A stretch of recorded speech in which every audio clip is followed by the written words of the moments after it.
This is episode 100 of Tales from the Break Room.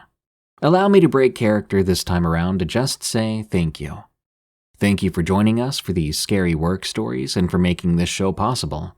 Not only because you all have tuned in to support us here at Tales from the Break Room, but also because we've received several hundred stories from you since we've begun. You all have made this show possible. Not to mention, we're almost at 70,000 followers on Spotify alone. That's crazy. So, again, thank you. Sorry I don't really have anything special planned for the occasion. My schedule is kind of hectic and my health isn't the best lately, so it's hard to plan ahead these days. Here's to the next 100 episodes. A toast to you, my friends. These are Tales from the Break Room. Last Contact. From TrenchcoatBadger. Back in 2018, I was coming home from a shift at my day job as a manager to get right to work on my remote job. It's important to the story to note that I live next to a fire station with an ambulance. It wasn't uncommon to see the ambulance out front during the day, but on this day the back was open. I could see paramedics talking with someone in the back of it. It was a woman who appeared to be quite agitated. I slowed down because, unfortunately, my town has something of a drug problem. So I've learned to assume that any pedestrian may just dart across the road at any moment in an attempt to get hit by your vehicle. Why attempt to get hit on purpose? The simple answer boils down to painkillers. This gal wasn't looking that flighty just yet, and this wasn't my business anyway. So I wasn't about to be a nosy Nora about it as I turned down the lane to my place. The station was in view from where I parked, and the spot the ambulance was parked left a line of sight right down my lane. Still in my car, I answered a call for my remote job. It couldn't have taken more than just a minute or two. When I got out, I was on edge, seeing as the gal who had been attended by the paramedics was now walking in my direction as I exited my car. I could see the paramedics standing by the ambulance and watching her. I know enough about first response that she had likely refused their service. But that was leaving a lot of questions in my mind. Questions I didn't have time to consider as she approached in a quick shamble, looking a hair short of frenzied. She'd been at the station, so she had clearly either wandered there or had been dropped off. It wasn't uncommon in the drug crowd up there, unfortunately, dropping someone off at the station if it looked like they were having an overdose or possibly dying. "Hey, can you give me a ride?" she asked. Her speech was a little slow, but not slurred. I knew she was on something, though. I knew it in my gut from working at a restaurant where it was common to see people on whatever drug was trending. She'd probably been beautiful once, with blonde hair growing out brown, but the drugs left her pupils too wide to determine what color her eyes were. Her skin was so pale, she almost looked blue. Her lips were thin, chapped, a little burnt looking, and teeth yellowed. I'm sorry, I just got home," I told her. "Where are you wanting to go? Maybe I can phone a friend to take you there." My plan, if she said yes, was to call the sheriff's office directly, knowing they were likely keen to this situation already to some degree, since dispatch in a small town like this meant all the emergency services went through them anyway. "Just outside of the next town over. I could give you directions." She stepped closer as I closed my car door, locking it with the fob, keeping a finger on the panic button. There were only two real options as to which town she was talking about. One north and one south of where we were. Like, town? I pointed north to the closer of the two. Or like, town? I pointed south. "Town." She pointed south. "Sorry, I just came from that direction," I answered with as much sympathy as I could. "I'm only stopping in here to grab something before I head north. I have business up there in about half an hour." I was lying out my rear there, but I didn't want her to stick around my place and wait.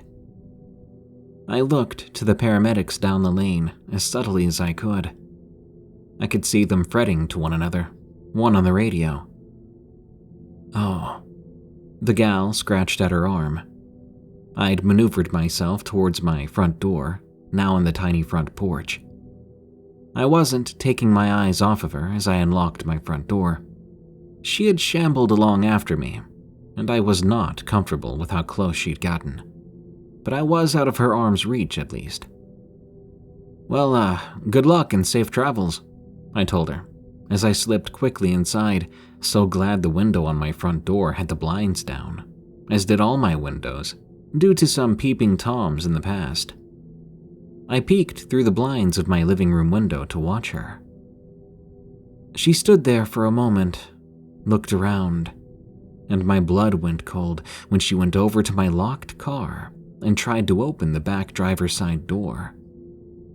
Thank God I was paranoid about locking it after catching someone rummaging through it before.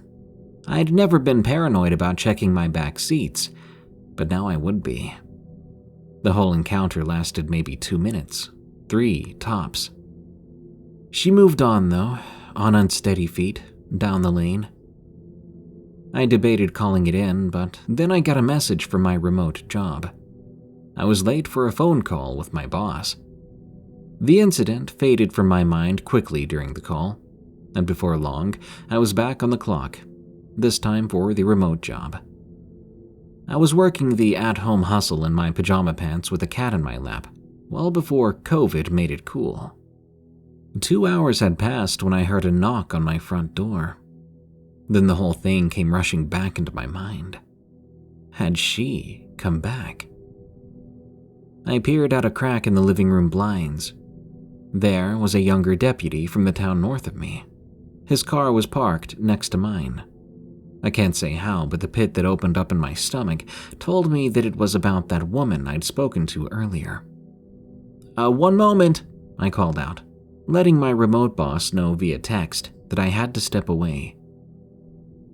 I opened the door with my cat on his walking harness and leash. Normal for me because yes, I am that weirdo who walks their cat sometimes. Evening, sir. Hey, Badger, he sighed. Small towns, man. Everybody knows everyone. You're not in trouble. We're just hoping you can answer some questions. Guys at the station, he indicated the fire station at the end of the lane, said you were talking to someone who refused ambulance services earlier. Yes, sir. I remember scooping up my cat so the deputy could pet him. He did look haggard and sad, but it was just as much for my own comfort. The pit in my stomach was growing into an abyss that only foreshadowed bad news. Can you tell me what happened from the beginning? So I did, from seeing the ambulance and the agitated woman to my conversation with her. He took down some notes as I spoke, asking me how she had looked, how she acted, which direction she had gone after she left. During one lull in the conversation, the deputy was taking a moment as if to calm himself a bit by petting my cat, who now perched on the porch railing. Did you guys pick her up? Is she okay? I asked. Strung out on drugs or not, she was a human being, and she needed help. He couldn't meet my eyes while petting the cat. We found her in the wooded area by the train tracks. You were the last person to see her alive. None of it is your fault, he assured me. They think she, expired only 20 minutes after she left the station. I'd been on the phone in my car for only 5 minutes, 2 minutes talking to her, a minute watching her. I learned later that she had been dumped at the station in her state out of a moving car that was never found, and had succumbed to whatever drug she was on after getting lost in the woods only a stone's throw away.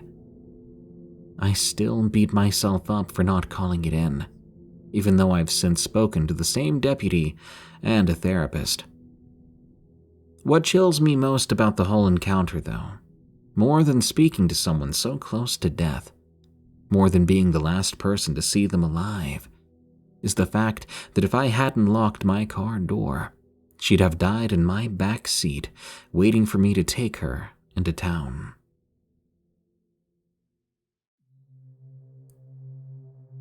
The Lady in the Oil Plantation, from Sanguine C.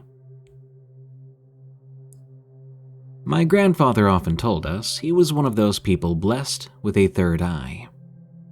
As a child, I wasn't too sure what he meant by that, but he was always too happy to explain. My family started out as immigrants coming over from South India to what was then known as Malaya. My grandfather was a teenager then in the 40s and worked as a night guard alongside his father in an oil palm plantation in Malacca, a coastal town in southwestern Malaysia. This story is about an encounter he had, which has always stayed with me. My grandfather was about 14 or 15 years old back then. He was in the prime of his youth, hanging around the oil palm plantation where his father, my great-grandfather, worked as a night guard. On paper, his job was simple: ensure that no one enters the plantation without permission, and keep straying animals away from the trees. All that kind of stuff. On most nights, nothing much happens because everyone knows that bothering the plantation owner was far too heavy a price to pay for any attempt made to trespass. So my great-grandfather often took this as a time to bond with his son, chatting with him about the happenings in Malaya, including things about the ongoing war. One fine night, my grandfather would emphasize it was a crescent moon night, he decided he was growing a little bored and took a short walk from his father's post towards the clearing in front of them. This was a clearing a short distance away from the plantation gates, before the first line of trees started, covered mostly in hard sand, caked in by years and years of walking during the day. The chilly night air was very welcome in the light of the day's humidity, and my grandfather, being an introverted man, enjoyed the moments of serenity for himself. But then, he would often stop when he told us this part, as if to gather himself. He saw her. It was a woman, young, maybe in her early 20s, dressed in a long white dress, held at her waist by a red sash, and her long black hair in a long braid hanging in front of her. She was standing, her hands hanging limply by her side, her chin tilted slightly upwards, and her lips drawn into a soft smile. Her eyes seemed dazed, as if she was distracted by something, and at first, she seemed to not notice my grandfather. The dress reached all the way down past her ankles, and my grandfather could not see her feet. The air about her was pierced by a faint floral scent, which my grandfather assumed was the perfume she wore, or at least coming from the pair of plumeria flowers she had tucked in her hair. "Excuse me, ma'am," my grandfather called over to her, feeling indignant at the possibility of being the first to track a trespasser before his father got to it. "I think, you might be in the wrong place. You'll need to leave and return tomorrow. I can escort you to the gate." The woman just looked at him, and my grandfather decided not to repeat his request, in case it came across as impolite. After all, she was a young lady, and he was a young man, and they were alone out there at night. If pressed, he worried that she might land him, and by extension his father, in trouble with the boss come morning. And so my grandfather had turned and hoped that the lady would follow, as he walked back quickly to his father's post. As he marched, he heard the soft footfall of the lady behind him, who said not a word, so he grinned to himself, proud of having completed a task without being asked. But the moment he arrived and prepared to explain himself, he turned around and saw that the lady was gone. Where she would have stood, there was nothing but still air, and when he squinted, he saw a rat that scurried quickly past his vision and scampered into the nearby bushes. "The snakes will take care of it," my great-grandfather noticed and chipped in. "That's why we always tell visitors to never step into the plantations. There's always cobras around, and we let them be as natural pest control."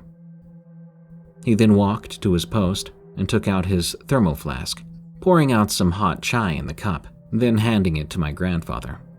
"Here, to keep you awake for the next few hours." "Oh," my grandfather nodded, forcing a smile as he accepted the tea. He felt the hairs on his nape stand on end, and not from the chilly night air.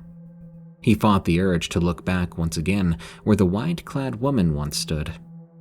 "I thought it was urgent and wanted to let you know." His father just shook his head and smiled. My grandfather decided not to think about the strange woman any further, as the rest of the night passed, and his father filled him with more gossip about his boss and his boss's wife. The next night, when they returned to their post, my grandfather saw her again. Driven by a sudden urge of curiosity, my grandfather left his father's post and walked down the same path as the night before.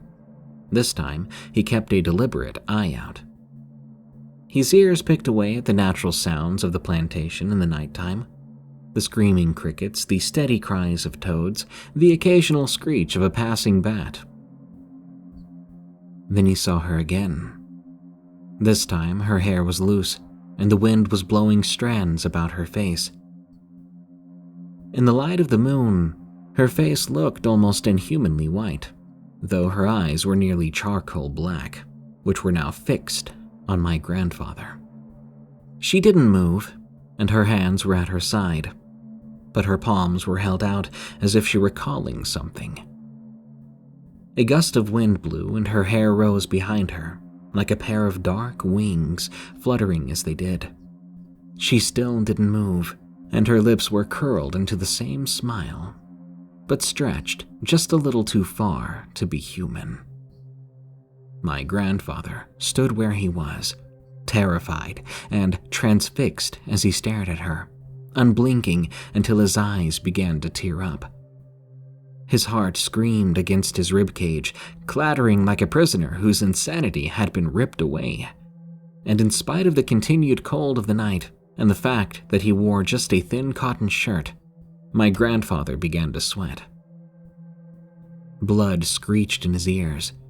He opened his mouth to scream as the woman suddenly launched herself towards him, her limbs jerkily moving with her body. Her mouth opened wide, and her blackened saw-like teeth glistened in the moonlight. Though every fiber of his being wailed at him to run, my grandfather couldn't move. And then, screeching like a pig sent to slaughter, the woman disappeared into thin air, just 2 feet before she reached him. A gust of wind sent my grandfather stumbling backwards into the waiting arms of his father. Just as he gathered himself, a sudden strong scent of frangipani filled the air, followed immediately by the rancid stench of dead rats. My grandfather stood, shivering in his father's arms, as the older man recited verses from the Quran over him.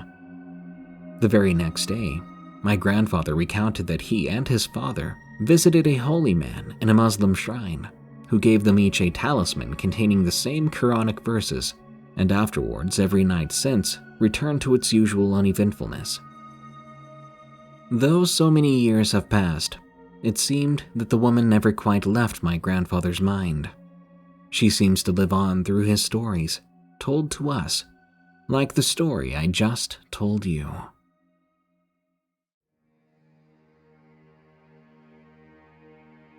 Whisper from Room 7.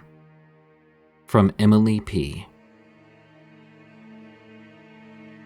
I'm a 32-year-old woman with a past as tangled as the winding roads of rural Maine, where I ended up.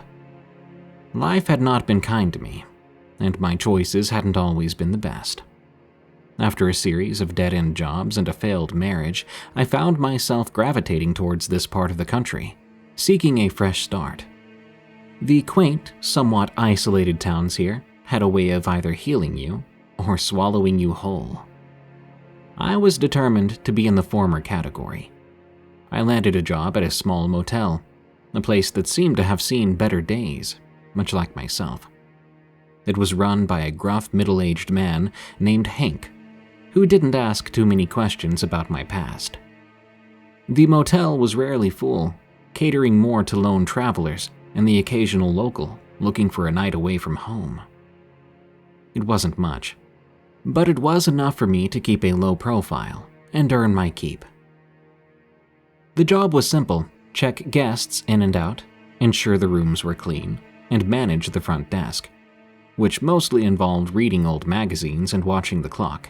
I lived in a small room at the back of the motel, which Hank let me have for free as part of my employment. It wasn't luxurious, but it was more than I'd had in a long time. One late evening in autumn, a few weeks before Halloween, things took a turn. A storm was brewing outside, the kind that made you glad to be indoors.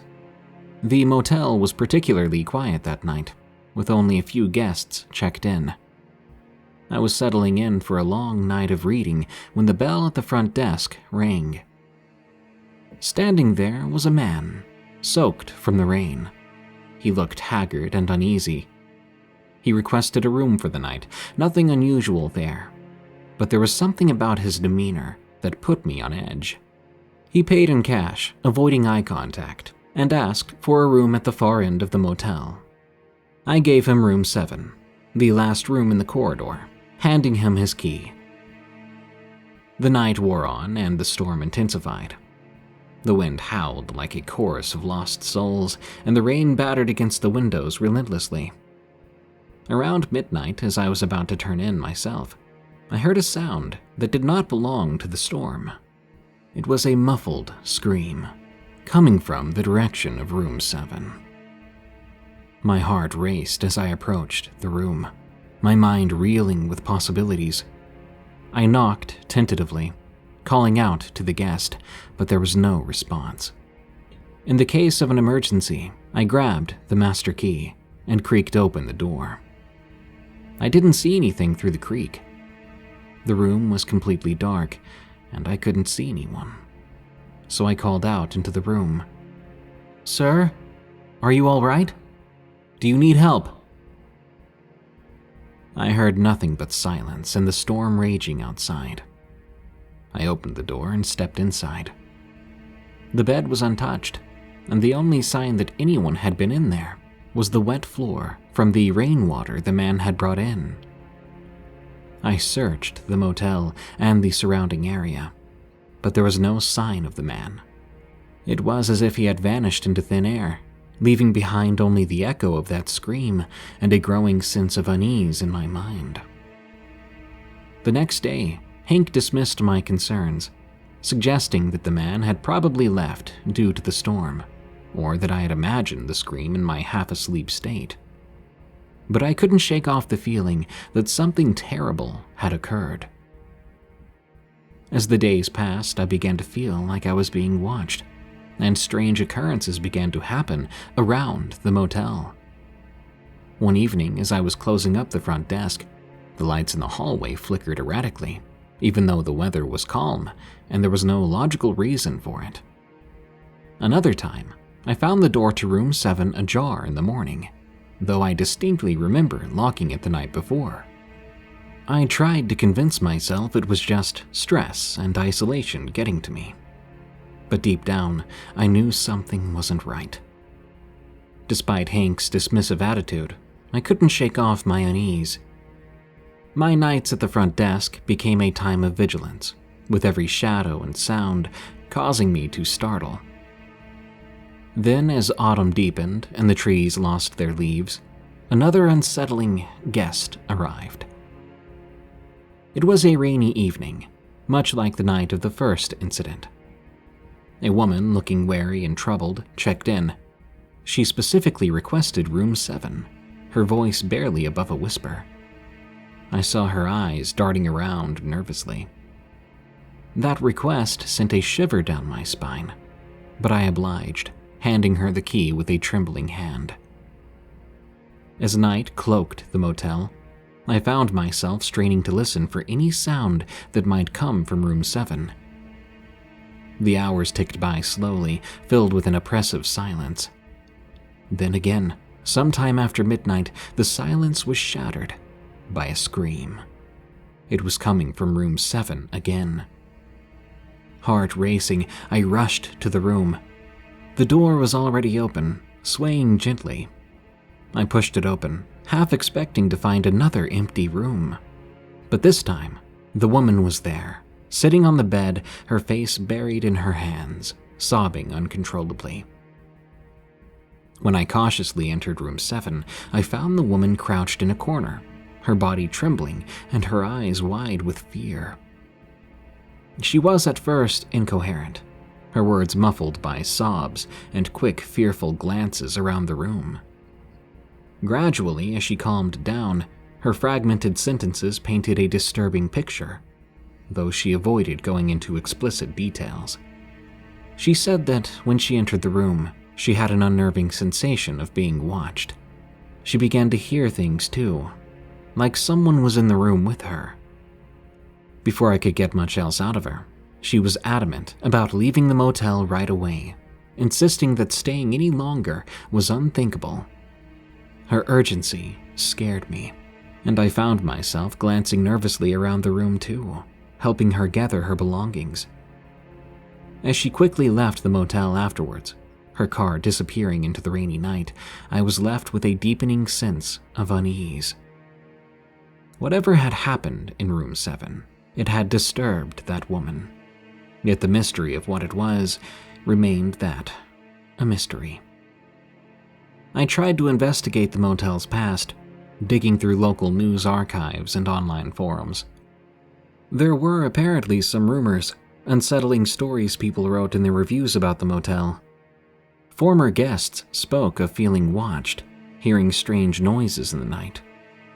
But there was nothing concrete, nothing that might explain what was happening in room 7. I even began to keep a journal, documenting everything unusual that happened at the motel, especially anything related to that room. One night, I decided to spend the night in room 7 myself. Call me crazy.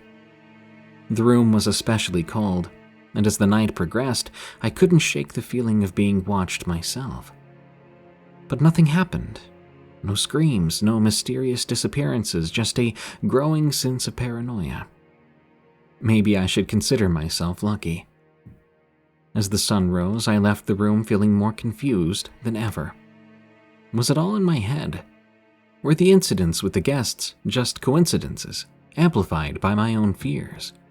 Or was there truly something sinister about room 7? Something that lurked just beyond the grasp of understanding? In the end, I left the motel, leaving the mystery of that room unsolved. I moved on with my life, but the memories of those events still lingered. Every now and then I wonder about it, and I can't help but feel maybe it's better not to know.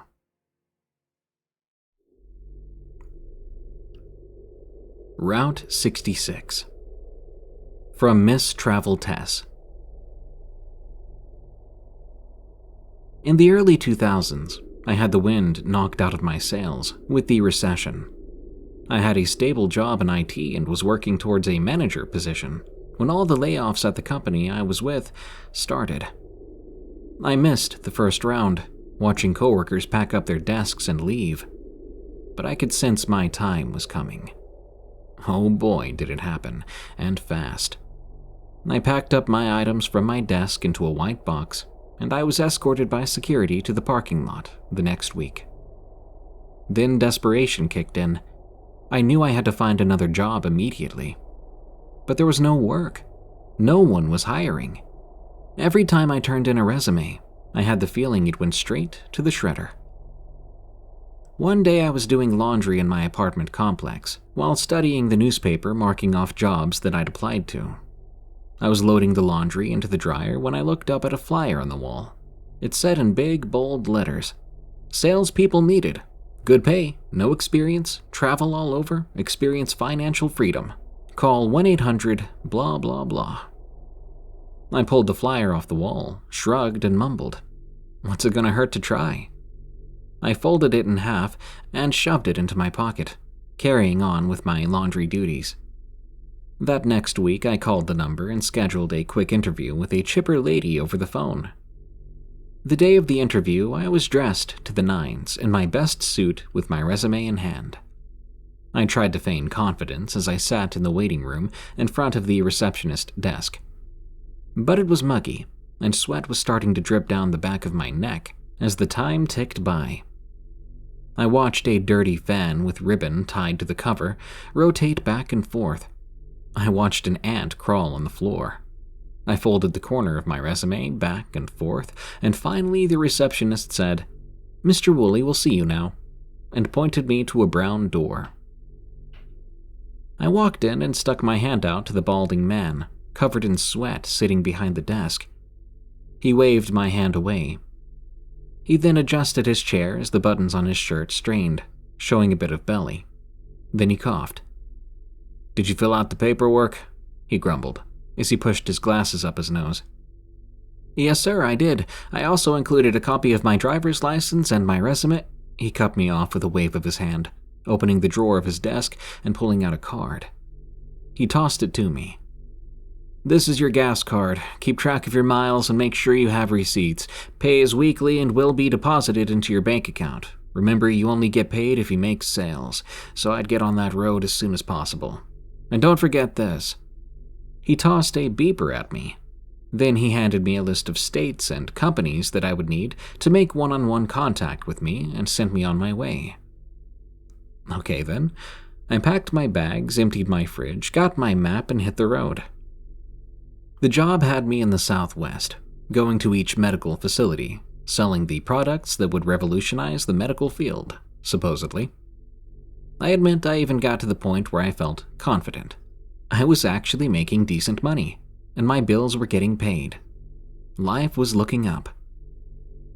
Around the end of my 4th year with the company, being on the road didn't feel like such a bad gig.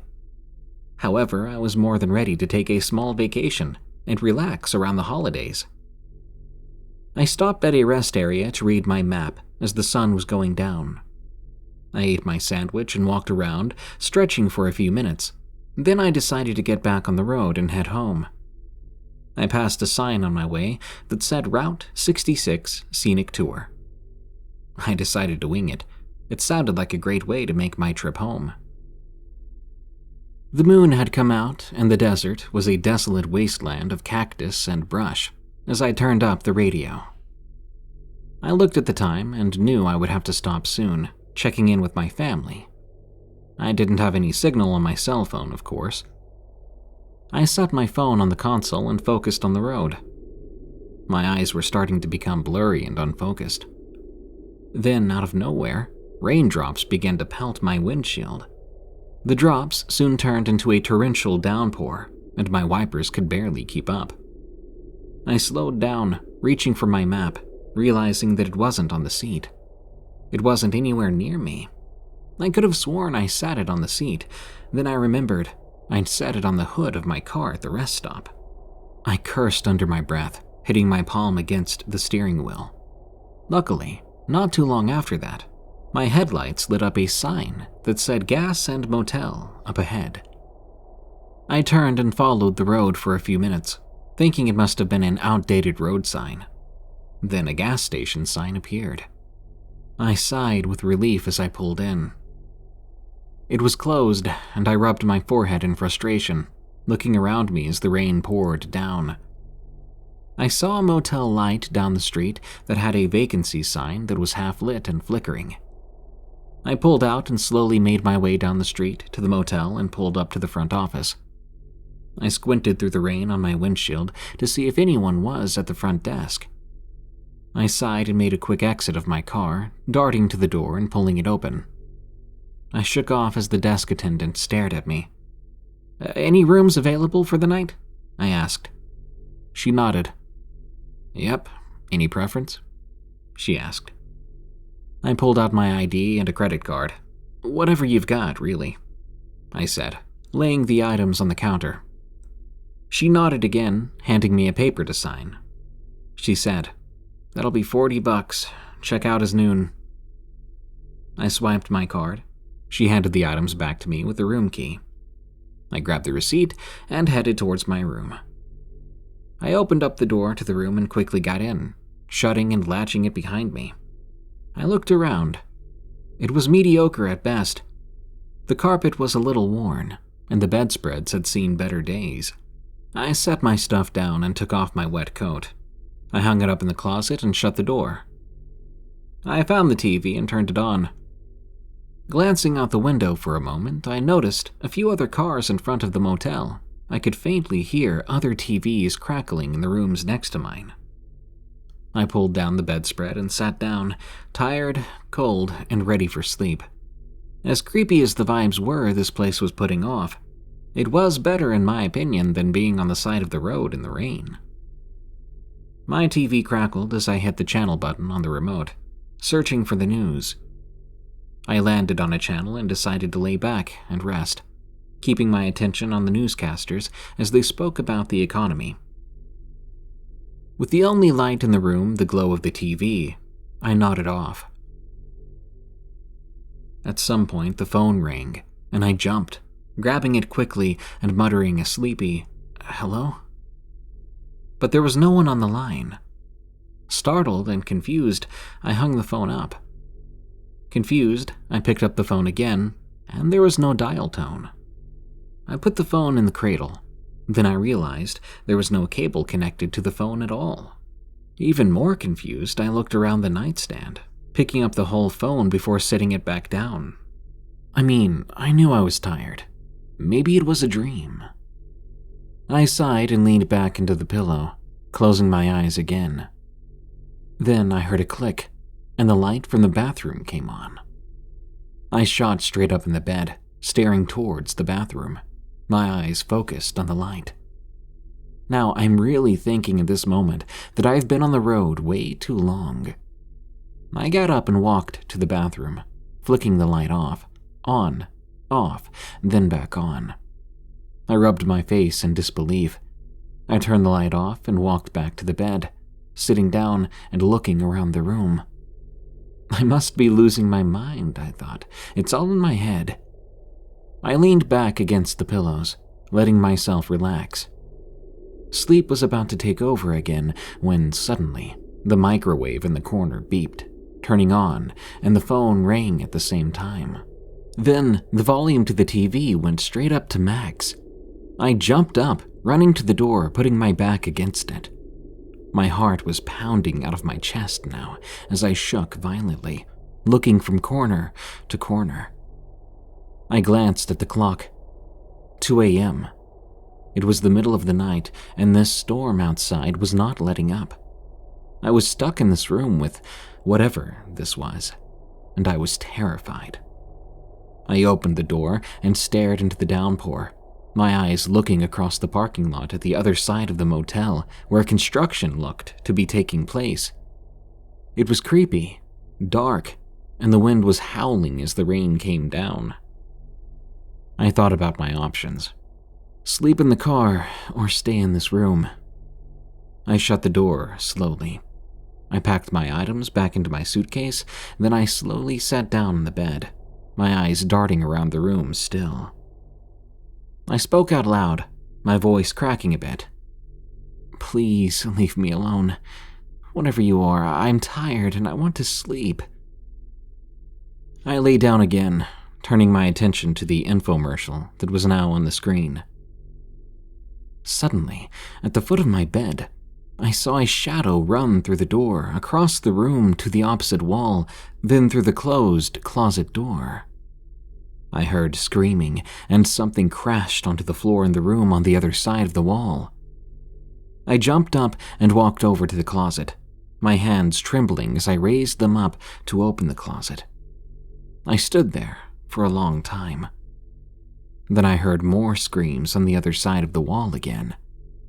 I flung open the closet door, and what I saw would be forever etched into the corners of my brain. It was that shadow. A woman. Her eyes sunken in, mouth stretched ear to ear, skin pallor. Her hands had ghastly long fingers that grabbed the frame of the closet as she leaned towards me. She opened her mouth and screamed, a scream so loud my eardrums popped as I fell to the floor on my back. She crawled her way out of the closet towards me, her neck cracking and her mouth clicking as I crawled backwards, trying to get away. I got my footing, grabbing my stuff off the bed, and I ran towards the door, trying to escape.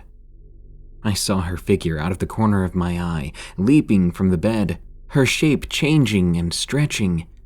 As she leapt, it looked as though many, many hands with long, gross fingers were reaching out from her, in every direction, grasping at the air. She screamed again and went through the window, out into the darkness. I turned around with my back to the door, clutching my suitcase. I was frozen in terror. What I saw made no sense. What happened made no sense. I was never one for the paranormal, not until that moment. For whatever that thing was, it definitely changed my mind. I sat with my back against the door, my suitcase against my chest. I stared at that room until the sun came up. I then seized the moment, flinging open the door and running to my car. There was a man parked next to me, loading up his suitcases. He stared at me as I shoved my suitcase into the back seat and jumped into the driver's seat. I peeled out of that parking lot. When I got back home, I started to apply for other jobs, realizing the road wasn't where I wanted to be. I don't know what that was. Maybe I don't want to know. I never should have opened that closet. I should have just slept in my car. Regrets aside, I still see that thing in my dreams sometimes. I'll wake up drenched in sweat and trembling, thinking I'm back in that room. All I can really say is if you're lost in the desert, avoid any motels under construction on Route 66 and stay safe. Spirit in the Museum, from Victoria G. At the time of this story, I was working as a museum collections professional. My job entailed conducting inventory and documenting the artifacts and archival items. This story happened at a small historical museum in Colorado in the winter of 2022. For anonymity, I will not specifically state which city or museum this occurred in. This specific museum is known as a house museum. It was originally home to an individual about 100 years ago. It was preserved to then become a museum after her death. Because of how limited financial resources there were for this museum, the board of volunteer directors shut it down, and it remained shut down for quite some time, including the time I was working there. Because it was run by a volunteer board of directors, who made many of the higher-level decisions, they brought me in when they received a grant to fund my position as a collections manager. This made me the only paid staff, except for a part-time administrative assistant named Denise. Denise was brought on a month after I started. The museum itself is in a gated residential area. It's a century old with 3 levels, the basement, a first and second floor. The first floor was the entry floor, where people would come in and learn about the history of the area and who owned the home previously. The second floor detailed specific artifacts, military history related to the demographic featured in the museum, and other interactive displays. To the left of this house museum was an administrative building used for the storage of artifacts, admin functions, and general office storage. This is the building where Denise would most often work. I was mostly in the museum basement, which was vacant and unused. It made for a great place to inventory a high number of collection items. This meant I was in there alone, as visitors were not allowed due to the closure of the museum. This was in a quiet neighborhood, and there was a wooden ramp and old floors. It was very easy to hear when someone would come in, or when someone was walking up the ramp or the steps to the building. On my last day there, due to an issue with the administration, I was in a rush to finish my work and tie up loose ends with documents and final emails. On that day, I recall being on the computer in the basement. I began to hear the sound of footstep-like noises. These footsteps were not the typical footsteps you would hear on the first floor or the ramp. Those made a very loud and distinct sound. Being there every day made me familiar with the sounds of the environment and the building. Common sounds would come from the construction nearby, geese migrating overhead, and the air conditioning system would often cause certain noises. Sometimes Denise would come in the morning to inspect the building and say hello to me, in which case I could always hear her enter.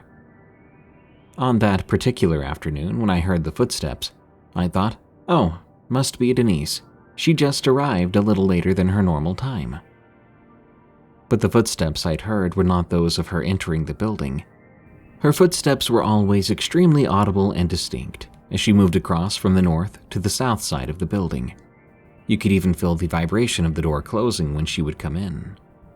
It was also normal for members of the volunteer board to come in and check things out, and it would sound the same way as anyone entering the building. I knew some of them didn't even drive in the snow. At this particular time, it had just snowed, and it was towards the end of the year, around the holidays. The footsteps were distinct enough to where I thought maybe Denise could be on the second floor, or maybe it was just the echoes from the construction work.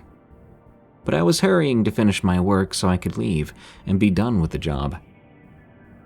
So I didn't give these sounds much thought, and I just wrote it off. Afterwards, I left and went home.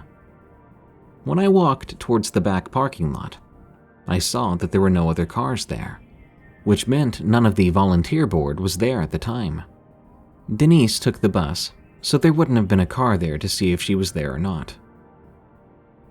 After getting home and decompressing for the evening, reflecting upon my job experience, I began thinking about that afternoon. It was then when I recalled that it was the lead-up to a holiday, and Denise specifically told me she would not be there that day.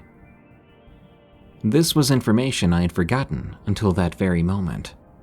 I then thought that I likely heard footsteps on the second floor, because it sounded like it was coming from the second floor. I had heard rumors previously that certain members of the volunteer board and construction workers were having issues, reporting unusual things. At first, I gave it no attention, because I prefer to keep that out of my mind when working with artifacts, many of which belong to the deceased. I also had no prior experience of note that would make me think there was something there. The only thing I could remember that made me feel uneasy was the general sense of having to look around to make sure nothing was there from time to time. Then again, the place could be very quiet, and it could sometimes feel like something might pop up out of nowhere.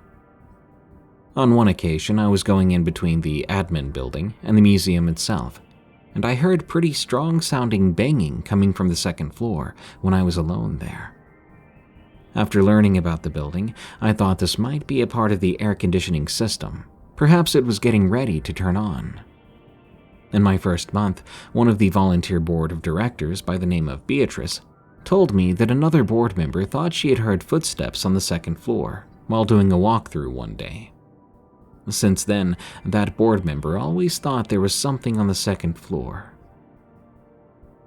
The story that made me the most uncomfortable was the one about two construction workers. During the pandemic, the museum received a grant to do some remodeling to restore the building.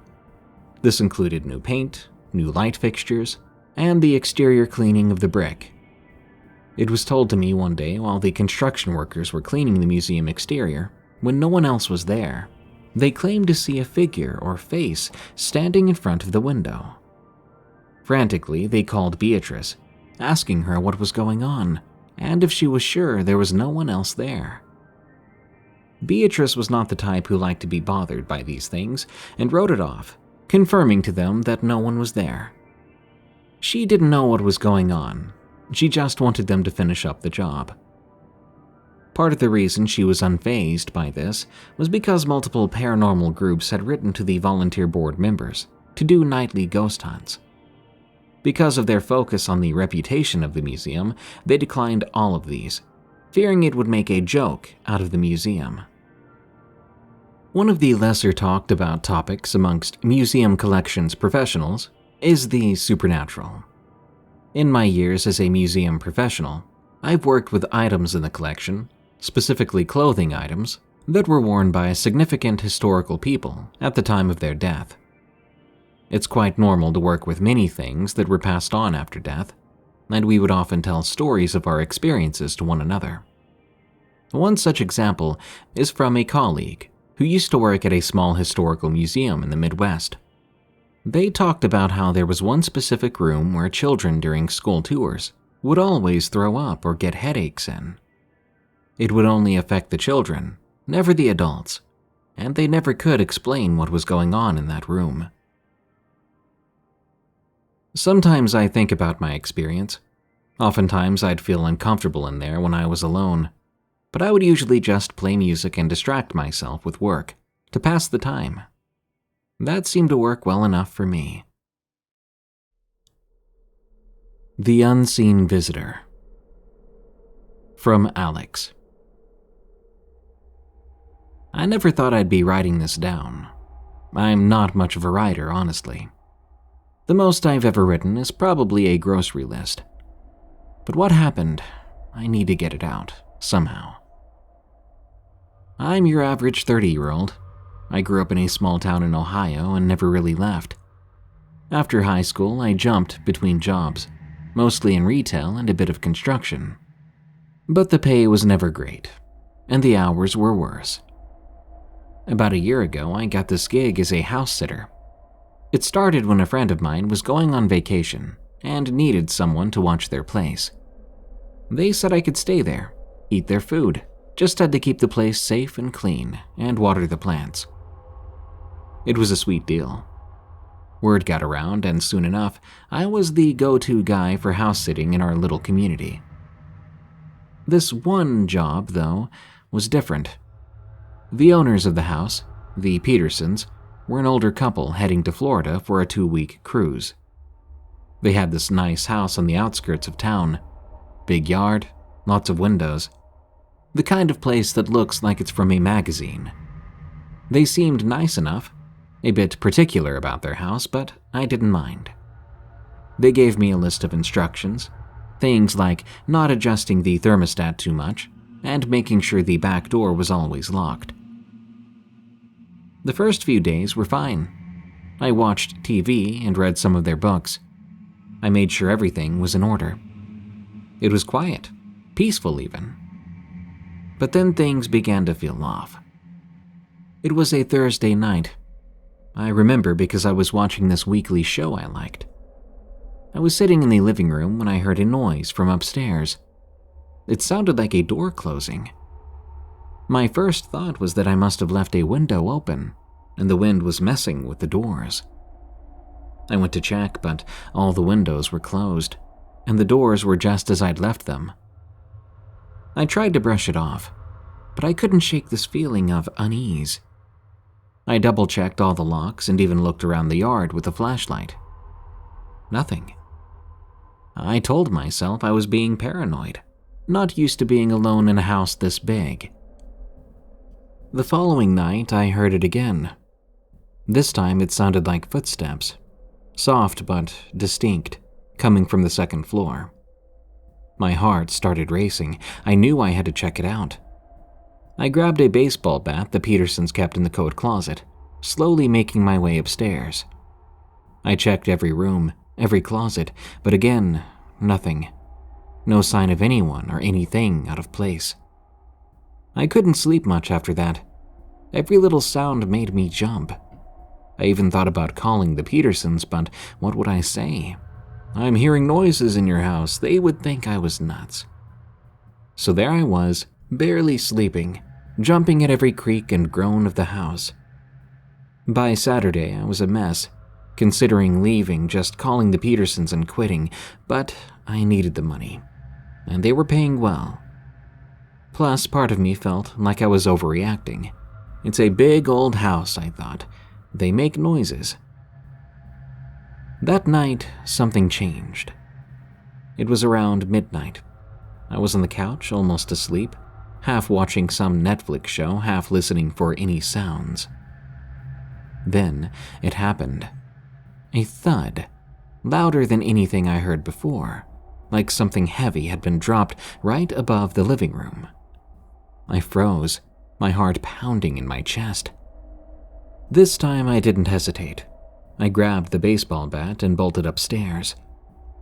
The noise had definitely come from the master bedroom. I threw the door open, ready to confront whatever or whoever was there. But the room was empty. But then I saw it. A small square vent in the ceiling had come loose and was hanging at an angle. It was just a vent.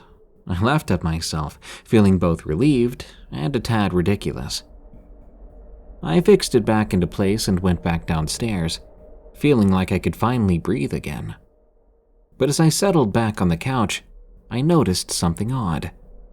A faint, distinct smell. Cigarette smoke. The Petersons didn't smoke, nor did I. So this was strange.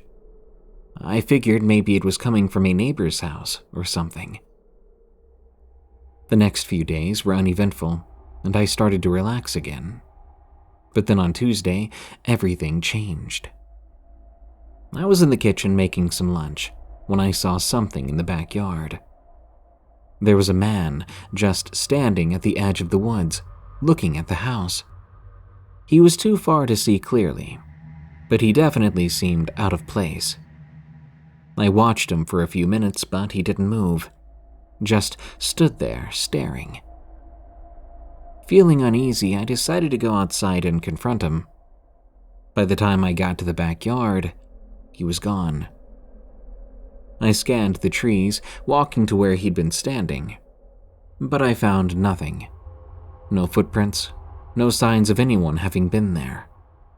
It was like he had vanished into thin air. I couldn't shake the feeling that something was very wrong. That night, I double-checked all the doors and windows, making sure everything was locked up tight. I even moved a chair under the doorknob of the back door, just to be safe. I tried to watch TV, but I couldn't even focus. Every little sound made me tense up. Then, around 11 p.m., it happened. The back door handle began to rattle, like someone was trying to get in. The rattling of the back door handle sent a chill down my spine. I grabbed the baseball bat and approached cautiously. The chair I'd wedged under the knob was trembling with each attempt from the other side. Hard pounding, I stood there, frozen, not sure what to do. I grabbed my phone out of my pocket and dialed 911.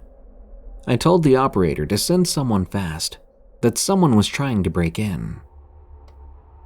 Then, as suddenly as it started, the rattling stopped. I waited, bat in hand and still on the phone with the police. But nothing else happened. No more sounds, no more attempts to break in. After what felt like ages, the police arrived and checked the entire property. No signs of forced entry, no footprints, nothing. They suggested it may have been an animal. But I knew better.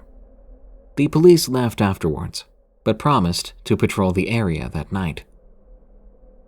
I couldn't sleep at all that night.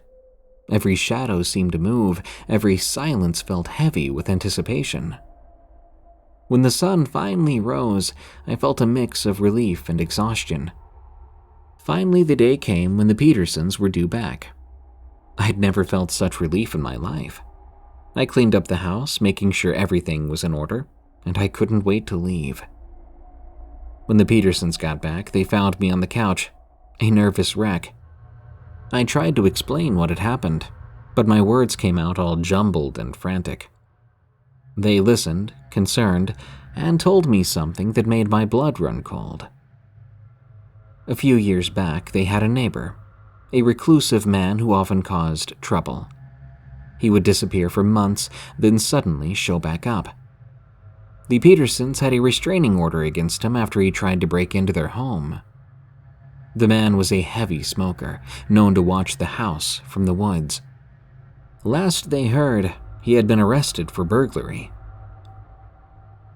I left their house feeling a mix of fear and relief. That experience haunted me for weeks. I kept wondering if the man had been watching me, if he'd been inside the house, and if he'd come back. It's a strange feeling knowing you're not alone, yet never seeing the other person. I still do house sitting, but I'm much more cautious now. I avoid houses that feel too isolated, and I always make sure to keep the doors locked. Some nights, though, when the wind blows just right, I swear I can still smell that faint trace of cigarette smoke, and I wonder if he's out there, watching, waiting. Tales from the Break Room is a viewer-submitted podcast featuring allegedly true scary stories that happened on the way to, on the way from, or at work. If you want your story to be narrated on the show, send it to us at eriecast.com/submit. As of April 14th, we're paying 3 cents per word for stories that are approved and make it onto the show. Submission does not guarantee approval or payment. For a limited time only, PayPal only. Tales from the Break Room is an EerieCast Network original podcast hosted by Darkness Prevails. You can follow him on Twitter at Dark Prevails, and you can hear thousands more stories read by him on our other show, Unexplained Encounters. If you enjoyed this episode, please follow and rate Tales from the Break Room on Spotify and Apple Podcasts. You can also enjoy plenty more horror-themed podcasts at EerieCast.com.